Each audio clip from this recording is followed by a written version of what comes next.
Il y a des ténèbres présentes dans le monde, et la Bible nous en donne un aperçu dans Apocalypse 12, qui décrit une grande guerre dans le ciel. Dans cette confrontation, Michel, l'archange, était d'un côté, et Lucifer, le dragon, était de l'autre. Michel et ses anges combattirent Lucifer et ses disciples, mais le dragon perdit la bataille, et lui et ses anges furent chassés du ciel. En comprenant cet événement, nous pouvons expliquer de nombreux maux que nous voyons dans le monde aujourd'hui. Le cœur de Lucifer a été corrompu par le mal alors qu'il était encore au ciel, et ce faisant, il a corrompu d'autres anges. Puisque le ciel est un lieu pur, Dieu ne permettrait pas une telle corruption. Ainsi, lorsque Michel a combattu Lucifer, la Bible nous révèle, dans Apocalypse 12:9, que le grand dragon fut précipité. Lui, qui est le serpent ancien appelé le diable et Satan, celui qui séduit toute la terre, fut précipité sur la terre avec ses anges. C'est pourquoi le diable est sur la terre, et dans Apocalypse 12:12, nous recevons l'un des plus grands avertissements à son sujet. Malheur aux habitants de la terre et de la mer, car le diable est descendu vers vous, animé d'une grande colère, sachant qu'il a peu de temps. Un pasteur a déclaré que même si Satan est vaincu, il reste dangereux. Maintenant, je voudrais souligner l'œuvre du diable dans 3 moments: le passé, le présent et le futur. Commençons par le passé. De l'Ancien Testament au Nouveau Testament, il existe de nombreux exemples de Satan à l'œuvre sur terre. Dans le Jardin d'Éden, il a corrompu l'humanité en trompant Adam et Ève. Dieu a permis à Satan de toucher Job, et nous voyons comment il a attaqué Job de plusieurs manières. Il a utilisé des gens comme les Sabéens et les Chaldéens qui ont pillé ses biens, il a provoqué un incendie qui a détruit ses moutons et tué ses bergers, et envoya un vent puissant qui détruisit la maison où se trouvaient ses enfants, les tuant. Ainsi, par l'intermédiaire des hommes et des forces de la nature, Satan a pu atteindre Job. Dans le Nouveau Testament, nous voyons comment le Christ a libéré les possédés et a jeté les démons dans des ports. Nous lisons également l'histoire d'un garçon possédé que Jésus a guéri en réprimandant l'esprit maléfique qui l'attaquait. Avant d'être crucifié, dans Luc 22:3, nous voyons que Satan est entré en Juda, ce qui est une pensée terrifiante. Voici quelques exemples de la manière dont le diable a agi dans le passé. Maintenant, en regardant vers l'avenir, le livre de l'Apocalypse et d'autres passages prophétiques parlent du diable qui suscite l'Antéchrist, un être humain possédé et habilité par Satan. Apocalypse 13, 7, 8 décrit que l'Antéchrist fera la guerre aux saints et gagnera, et il lui sera donné autorité sur toutes les tribus, tous les peuples, toutes les langues et toutes les nations. Tous les habitants de la terre l'adoreront, à l'exception de ceux dont le nom est écrit dès la fondation du monde dans le livre de vie de l'agneau qui a été immolé. Il est maintenant important d'examiner l'état actuel du monde. Quand nous regardons les informations, nous avons l'impression que notre société est hors de contrôle. Ce qui était autrefois considéré comme mal est désormais considéré comme bien, et ce qui était autrefois bien est désormais mal. De plus, nous entendons parler de tremblements de terre, de guerre et de bien d'autres maux. Le monde connaît une tension constante, et tout cela pourrait déclencher une crise majeure. Dans certaines parties du monde, les chrétiens sont confrontés à de graves persécutions. Pour ceux qui élèvent des enfants, il y a un grand effort pour endoctriner les enfants et normaliser des comportements qui ne sont pas bibliques. Et dans le monde du divertissement, nous voyons un flot d'immoralité, d'activités occultes et de toutes sortes de maux. Mais tout cela se produit à un rythme croissant. Si vous vous souvenez de ce que dit la Bible, dans Apocalypse 12:12, il est dit « C'est pourquoi réjouissez-vous, cieux, et vous qui y habitez. Malheur aux habitants de la terre et de la mer, car le diable est descendu vers vous, animé d'une grande colère, sachant qu'il a peu de temps. Cela peut vous faire penser que Dieu nous a abandonnés. Il peut sembler qu'il nous a laissé gérer nos propres problèmes. Cependant, la réalité est tout autre. Ces événements se produisent parce que Dieu se prépare à revenir. Nous vivons dans les derniers jours, et Dieu est sur le point de revenir pour sauver son peuple et juger ses ennemis. La vérité est que nous sommes dans les derniers jours depuis la résurrection de Jésus. En lisant le Nouveau Testament, vous remarquerez plusieurs passages où les auteurs parlent comme s'ils vivaient déjà dans les derniers jours. On en trouve un exemple dans Hébreux 1:1-2 qui dit « Autrefois, à plusieurs reprises et de plusieurs manières, Dieu a parlé à nos pères par les prophètes, mais à la fin des temps, il nous a parlé par son Fils. Dieu lui a promis tout en héritage et, par lui, a créé l'univers. L'auteur de l'Épître aux Hébreux a écrit ceci entre 60 et 100 après J.C. À une époque où Dieu parlait principalement par l'intermédiaire des prophètes, mais maintenant, dans les derniers jours, il parle par l'intermédiaire de son Fils Jésus. Ce passage indique clairement qu'en 60 après J.C., nous étions déjà dans les derniers jours, et nous le sommes toujours. Dieu attend le moment de revenir et de restaurer tout ce qui a été corrompu depuis la résurrection de Jésus il y a près de 2000 ans. Dieu se rapproche de plus en plus de son retour. Jésus nous a averti que l'un des signes des derniers jours serait la tromperie. Rappelez-vous que dans Apocalypse 12, 9, il est dit que le grand dragon fut précipité, le serpent ancien, appelé le diable et Satan, celui qui séduit toute la terre. Le diable est un menteur. Il se présente comme quelque chose qu'il n'est pas. Il vient comme un agneau, mais en réalité c'est un loup. Il vient comme un serviteur, mais en réalité il est un destructeur et un voleur. La tromperie dans le monde d'aujourd'hui est le résultat des actions du diable, qui essaie de détourner les gens de Dieu. La Bible nous met en garde contre ceux qui prétendent être Jésus ou qui cherchent à conduire les autres à la vraie vie, mais qui essaient en réalité de tromper les gens. Il existe de nombreux chefs religieux qui prétendent conduire les gens à Dieu, mais qui ne suivent pas la parole de Dieu. Il y en a aussi d'autres, non religieux, et leurs idéologies se présentent comme le chemin vers Dieu. Ce sont les célébrités et les riches du monde qui prétendent qu'en suivant leur chemin, on atteindra la vraie vie. Cependant, toutes ces tactiques ne mènent pas à la vie, mais sont des tromperies directes qui viennent de l'abîme. Un autre signe des derniers jours, selon Jésus, sera la guerre et le conflit. Dans Matthieu 24, 6, 7, il dit « Et ils entendront parler de guerre et de bruit de guerre. Veillez à ne pas vous alarmer, car cela doit arriver, mais ce n'est pas encore la fin. Car une nation s'élèvera contre une nation, et un royaume contre un royaume. » Les 100 dernières années ont été marquées par de grandes effusions de sang. Au cours de la Seconde Guerre mondiale, entre 70 et 85 millions de personnes sont mortes, ce qui représentait environ 3% de la population de l'époque. Aujourd'hui, la guerre est partout autour de nous, et il semble qu'à tout moment, une troisième guerre mondiale pourrait éclater. La violence et les conflits se propagent dans toute la société, et de nombreux signes indiquent que nous sommes dans les derniers jours, et que le retour de Jésus est imminent. Bien que nous ne connaissions pas le moment exact de sa venue, nous savons qu'elle approche rapidement. Lorsqu'il reviendra, il jugera les vivants et les morts. Ceux qui choisissent de le suivre et de vivre selon ses enseignements recevront la récompense de la vie éternelle avec le Père dans les cieux. Ceux qui refusent de suivre les voies de Jésus seront punis par la séparation éternelle d'avec Dieu en enfer. Le temps approche, et bientôt viendra le moment où Jésus reviendra. Êtes-vous prêts pour sa seconde venue? Avez-vous soumis votre vie à sa volonté de le suivre? Je ne vous demande pas si vous croyez en Dieu, car même les démons croient en Dieu et reconnaissent que Jésus est le Fils de Dieu, venu mourir pour les péchés du monde. Mais ne sont-ils pas disposés à se soumettre et à le suivre? Alors je vous le demande à nouveau, avez-vous donné votre vie pour le suivre?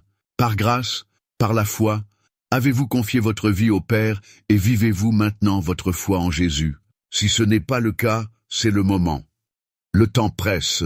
Nous vivons dans les derniers jours et Jésus pourrait revenir à tout moment. Dans Luc 12, Jésus raconte la parabole d'un serviteur. Le maître du serviteur était parti, et le travail du serviteur était d'attendre son retour. Le serviteur peut attendre avec diligence ou faire la fête, dormir et se saouler pendant qu'il attend. Celui qui attend avec diligence sera récompensé, mais celui qui se détourne sera puni. Nous devons être comme le serviteur qui attend avec attention le retour de notre maître. Dans le monde brisé dans lequel nous vivons, le retour de Jésus est plus proche que jamais. Pour ceux qui attendent avec diligence, en suivant le Seigneur, il y aura une récompense indescriptible. Cependant, ceux qui ne le feront pas subiront le jugement et le châtiment éternel. C'est maintenant le moment d'attendre notre Seigneur Jésus, dans ces derniers jours, alors qu'il reviendra. Je crois qu'il est temps pour nous de nous réveiller, d'être vigilants et d'être prêts, car le Seigneur viendra en un clin d'œil, et chacun de nous sera devant lui instantanément. Nous devons être prêts et rester prêts. Le jour du Seigneur approche, et nous ne voulons pas être pris au dépourvu, comme ceux du monde. La Bible nous avertit qu'il viendra comme un voleur dans la nuit. Serez-vous préparés, ou serez-vous consumés par les soucis de ce monde? Serez-vous prêts, ou rechercherez-vous les plaisirs de cette vie? Serez-vous préparés, ou permettrez-vous à la colère, à la cupidité, à l'envie ou au péché de vous distraire de ce qui compte vraiment? Nous passons beaucoup de temps à penser à l'avenir, à notre mari ou à notre femme, en pensant toujours à la façon de gagner plus d'argent ou d'économiser davantage. Il n'y a presque jamais un moment où nous ne réfléchissons pas. Mais que se passerait-il si vos pensées étaient exposées à la vue de tous? Et s'ils étaient bien en vue? Seraient-ce des pensées honteuses? Est-ce qu'ils dérangeraient beaucoup de monde? Reflèteraient-ils un caractère pieux? Hébreux 4, 13 dit « Rien dans toute la création n'est caché aux yeux de Dieu. Tout est découvert et exposé devant celui à qui nous devons rendre compte. » Prenez un moment pour examiner vos pensées. Demandez-vous, est-ce que je pense de la bonne manière? Est-ce conforme à la parole de Dieu? Est-ce que cela glorifie le Seigneur? Vivez-vous comme si vous saviez que vos jours étaient comptés? Accumulez-vous des trésors au ciel avec les quelques jours qu'il vous reste ici sur terre? Vous efforcez-vous de crucifier votre chair chaque jour? Pratiquez-vous l'amour de Dieu dans votre vie en cherchant à faire le bien plutôt que le mal? Beaucoup d'entre nous sont confrontés à des situations qui nous donnent l'impression que les temps ne changeront jamais. Certains d'entre nous peuvent même s'accrocher à certaines choses, à certaines personnes, à de mauvaises habitudes ou à des péchés privés. Mais je voudrais vous adresser un appel pressant, et je prie pour que vous m'entendiez clairement. Vous n'avez pas le temps d'être lié par des amis qui vous entraînent dans le péché. Il n'y a pas de temps à perdre avec ce qui pollue votre esprit avec de la luxure et des pensées impures. Le Seigneur veut que nous soyons libres, libérés de l'oppression et de l'esclavage. Il est venu afin que nous ayons la vie et que nous l'ayons en abondance. Mais c'est à nous d'accepter le don de la liberté qu'il nous offre. Regardez autour de vous et voyez les signes des temps, la famine, la peste, les guerres et les rumeurs de guerre. Les dernières prophéties de la Bible s'accomplissent sous nos yeux. Le Christ est sur le point de revenir. Nous avons des signes clairs des derniers jours. Nous savons que les hommes seront égoïstes, que des temps difficiles viendront, qu'il y aura des famines, des pestes et des bruits de guerre. Saviez-vous que les moqueurs sont un signe des derniers jours? Ils diront « Où est ce Jésus dont vous parlez? Il n'est pas apparu pendant des centaines d'années. » C'est ce que dira un moqueur. Chaque jour qui passe nous rapproche du retour du Seigneur. Ne vous laissez pas tromper par le concept du temps. Vous ne savez pas ce qui pourrait arriver dans votre vie demain, ce qui est bien dans cette vie. Vous êtes comme une vapeur, une bouffée de fumée ou une légère brume qui apparaît un instant, puis disparaît dans les airs. Je voudrais attirer votre attention sur 2 Pierre 3, 3, 4. La traduction élargie se lit comme suit. Tout d'abord, sachez avec certitude que dans les derniers jours viendront des moqueurs, suivant leurs propres désirs et disant « Où est la promesse de sa venue? Que lui est-il arrivé? Car depuis que les parents sont morts, tout continue comme au commencement de la création. » Un moqueur est quelqu'un qui se moque de quelque chose. Combien y a-t-il de moqueurs aujourd'hui? Ce sont des gens qui agissent avec arrogance et orgueil, croyant qu'ils sont plus intelligents, mais en réalité, ils essaient de raisonner contre la Bible. Comme nous l'avons vu, un moqueur remet en question la venue du Seigneur et la promesse du Christ de revenir pour l'Église. Il doute de la validité de la parole de Dieu, disant que nos ancêtres sont morts, mais que tout reste pareil depuis le début des temps. Ils veulent que vous remettiez en question la parole de Dieu, mais nous devons résister à de telles personnes, protéger notre foi, et éviter de nous exposer à ceux qui tentent intentionnellement de nous égarer. Au lieu de cela, nous devrions nous concentrer sur une vie pure qui plaît à Jésus, en cherchant à soumettre notre chair pour lui obéir. La Bible nous enseigne comment nous préparer à la venue du Seigneur. Dans 2 Pierre 3, 14, 15, nous lisons « C'est pourquoi, bien-aimés, en attendant ces choses, efforcez-vous d'être trouvés sans tache et en paix auprès de lui, et considérez comme salut la patience de notre Seigneur, comme notre bien-aimé frère Paul vous l'a aussi écrit, selon la sagesse qui lui a été donnée. En tant qu'enfants de Dieu, nous devrions être trouvés sans tache, irréprochables, en paix, avec un calme intérieur, de la confiance, et ayant vécu dans l'obéissance à lui. Dans 1 Pierre 4:7, la Bible nous exhorte, la fin de toutes ces choses est proche. Soyez donc sobres et vigilants dans vos prières. Nous devons être sérieux, vigilants et sur nos gardes, ne pas traiter notre salut avec indifférence, mais attendre avec ferveur le Seigneur. Lorsque nous valorisons le temps et comprenons que chaque jour de notre vie est compté, c'est alors que nous gagnons en sagesse dans notre cœur. Si vous lisez Romains 13, 9, 11, vous verrez que la Bible nous demande de ne laisser aucune dette impayée, de ne pas commettre d'adultère, de ne pas voler, de ne pas convoiter, mais plutôt d'aimer notre prochain comme nous-mêmes. Le verset 11 le résume. Connaissant le temps, il est temps de nous réveiller enfin du sommeil, car maintenant le salut est plus près de nous que lorsque nous avons cru. Il doit y avoir un sentiment d'urgence dans nos vies de croyants. Nous disposons d'un temps limité pour organiser nos vies. Depuis le début, Dieu nous a attirés à lui, et même lorsque nous l'ignorons obstinément, il ne se détourne jamais et ne nous abandonne jamais. Dans le livre de Matthieu, Jésus compare sa seconde venue à un grand festin de mariage, une joyeuse célébration de l'union parfaite entre Jésus-Christ et son épouse, l'Église. Nous avons donc été invités au plus grand banquet de tous les temps. Avez-vous déjà répondu à cette invitation ou la remettez-vous à la dernière minute? Peut-être êtes-vous devenu insensible au son de ce rythme. Peut-être avez-vous été distrait par des choses comme le travail, les finances et l'amour romantique. Ces choses semblent importantes jusqu'à ce que vous réalisiez qu'elles sont temporaires. Lorsque votre vie prendra fin ou que Jésus reviendra, ils n'auront plus de valeur. Nous pensons tous avoir plus de temps pour nous réconcilier avec Dieu, mais la vérité est que la vie est courte et que demain n'est pas garanti. Tout ce que nous faisons aujourd'hui a un impact éternel. Si Jésus revenait aujourd'hui, seriez-vous prêts? Pourriez-vous dire que votre cœur est fermement fixé sur le Christ? C'est maintenant le moment de mettre votre foi en Jésus. C'est pourquoi, si vous entendez sa voix aujourd'hui, n'endurcissez pas votre cœur. Laissez-le entrer et transformer votre vie pour toujours. Dans Hébreux 12:1, la Bible nous dit « Rejetons tout fardeau et le péché qui nous enveloppe facilement et courons avec persévérance la carrière qui nous est proposée. » La Bible nous appelle à abandonner tout ce qui nous pèse et à nous détourner du péché qui nous maintient liés. Le peuple de Dieu, Jésus-Christ, est tout ce qui compte, et avec le temps dont nous disposons, nous devons vivre sagement, profiter du présent et servir le Seigneur tant que nous le pouvons encore. Nos jours sont comptés et nous devons vivre pour Dieu en le mettant en premier dans tout ce que nous faisons. Au milieu de tout ce à quoi vous êtes confrontés, faites d'abord confiance à Dieu. La version amplifiée d'Hébreux 12:1 dit « C'est pourquoi, puisque nous sommes entourés d'une grande nuée de témoins, attestant la vérité de la fidélité absolue, rejetons tout fardeau inutile et le péché qui nous enveloppe si facilement. Courons avec persévérance et persistance dans la course qui nous est ouverte. » J'aimerais prendre un moment pour réfléchir à ce verset. Imaginez dans votre esprit ce grand nuage de témoins. La Bible ne révèle pas leur identité, mais pour les besoins de cette illustration, supposons que ce nuage est chargé de documenter tout ce que vous faites afin qu'au jour du jugement, il puisse témoigner. Maintenant, réfléchissez. Que dirait de vous ce nuage de témoins?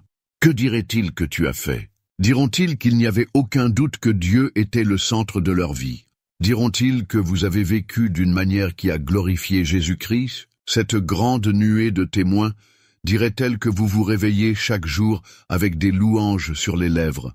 Témoignerait-il de votre vie de prière et de votre caractère, affirmant que vous êtes vraiment une personne de Dieu? Diraient-ils que vous aimez votre prochain et utiliseraient-ils des mots comme maîtrise de soi, humilité, gentillesse et pardon pour vous décrire? Que dirait de vous cette nuée de témoins? À certains, elle disait qu'elle ne les voyait jamais prier, à moins qu'ils n'aient besoin de quelque chose. Il ne les a jamais vus ouvrir la parole de Dieu ou la méditer. Il pourrait dire que vous n'avez jamais eu un cœur reconnaissant, que vous cherchez toujours plus, et que vous ne reconnaissez jamais les bénédictions que Dieu vous a données. Que diront-ils de votre comportement et de vos attitudes? Vos yeux sont-ils remplis d'avidité et d'envie pour les choses du monde? Votre cœur est-il rempli de jalousie et d'orgueil?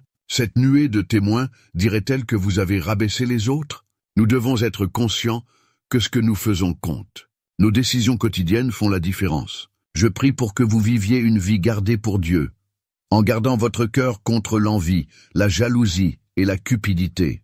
Je prie pour que vous gardiez vos yeux et vos oreilles contre tout ce qui est impie. Je prie pour que le Saint-Esprit vous donne la force de combattre le bon combat et surtout, je prie pour que la grâce de Dieu soit sur votre vie. Recherchez Dieu chaque jour. Dans Apocalypse 3, 20, le Seigneur parle à son Église en disant « Voici, je me tiens à la porte et je frappe.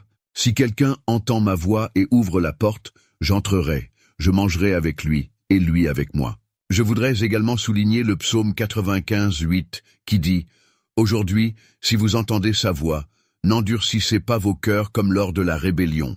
Ouvrez vos cœurs à sa voix. Lorsque vous entendez la voix de Dieu, n'endurcissez pas votre cœur. N'attristez pas le Saint-Esprit.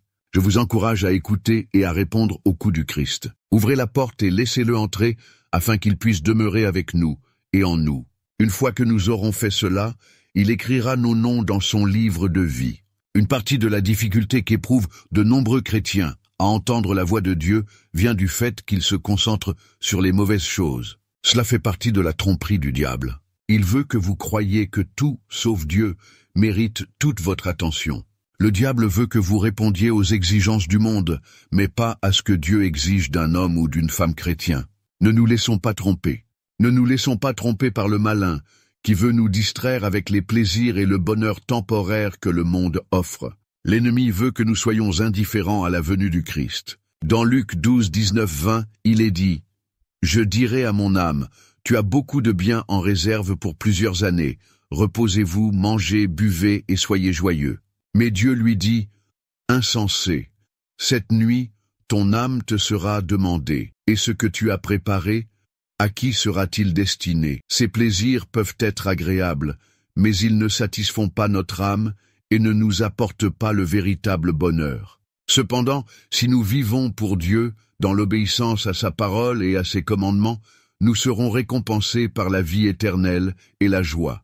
C'est notre vocation. Bien que nous soyons dans ce monde, nous ne lui appartenons pas, et nous devons donc vivre selon les normes et la volonté de Dieu. L'apôtre Paul nous le rappelle dans Romains 12, 2 lorsqu'il dit « Ne vous conformez pas au siècle présent, mais soyez transformés par le renouvellement de l'intelligence, afin que vous discerniez quelle est la volonté de Dieu, ce qui est bon, agréable et parfait. » Romains 14, 8 nous le rappelle également. Car si nous vivons pour le Seigneur, et si nous mourons au Seigneur. Ainsi, que nous vivions ou que nous mourions, nous appartenons au Seigneur. Vivre pour le Seigneur signifie le mettre au centre de nos vies, rechercher sa parole avant nos propres désirs égoïstes, écouter sa voix avant toutes les autres, et faire de notre mission dans la vie, de le servir dans tout ce que nous faisons. Tout cela est peut-être plus facile à dire qu'à faire. Il est souvent plus simple de choisir le mauvais chemin plutôt que le bon, de suivre le chemin large plutôt que le chemin étroit, et de choisir le monde plutôt que Dieu. Le monde et la chair vont ensemble. Choisir Dieu exige de renoncer à soi-même, de choisir sa volonté plutôt que la nôtre. Vivre pour Dieu n'est pas facile, et c'est pourquoi Jésus nous dit dans Matthieu 7, 13, 14, « Entrez par la porte étroite, car large est la porte, spacieux est le chemin qui mène à la perdition, et nombreux sont ceux qui entrent par là. Car étroite est la porte, et resserré le chemin qui mène à la vie, et il y en a peu qui les trouvent. » Le chemin étroit peut être difficile et fatigant, mais il en vaut la peine. Le Christ frappe à la porte de nos cœurs, attendant que nous choisissions la vie éternelle et non la condamnation. Le Seigneur dans sa bonté ne s'impose pas, mais attend notre réponse à son appel. C'est pourquoi je vous encourage à vivre pour le Seigneur, avec une vie centrée sur l'éternité, en amassant des trésors dans le ciel qui ne périssent pas. Soyez conscients que vos pensées, vos actions et vos choix comptent. Ce n'est qu'en vivant une vie consacrée à Jésus-Christ que nous pouvons espérer être un jour en sa présence, avec la vie éternelle. Faisons les bons choix pendant que nous sommes sur terre, car ce que nous faisons ici a un impact sur notre avenir éternel. Enfin, je voudrais souligner l'importance d'être préparé et vigilant pour le retour du Christ. Nous devons vivre nos vies en sachant que les derniers jours sont proches et que le retour de Jésus est imminent. Nous devons être diligents dans notre foi, cherchant toujours à grandir et à renforcer notre relation avec Dieu. En même temps, il est essentiel que nous fassions preuve d'amour et de compassion envers les autres en partageant la bonne nouvelle et en vivant comme des exemples du Christ. Soyez toujours prêts, non seulement pour le retour du Christ, mais pour vivre selon les principes bibliques en cherchant à faire la volonté de Dieu en toutes circonstances. N'oubliez pas que chaque choix que nous faisons, chaque mot que nous prononçons et chaque action que nous entreprenons a un impact éternel. Vivez donc avec un but, avec amour et dans la lumière de l'éternité, sachant qu'un jour, nous nous tiendrons devant Dieu, responsables de nos vies. Puissions-nous être trouvés fidèles, diligents et aimants, prêts à accueillir notre Seigneur et Sauveur à son retour. Laissez un like, partagez un commentaire ci-dessous et n'oubliez pas de vous abonner à la chaîne pour plus de vidéos comme celle-ci. Que Dieu vous bénisse.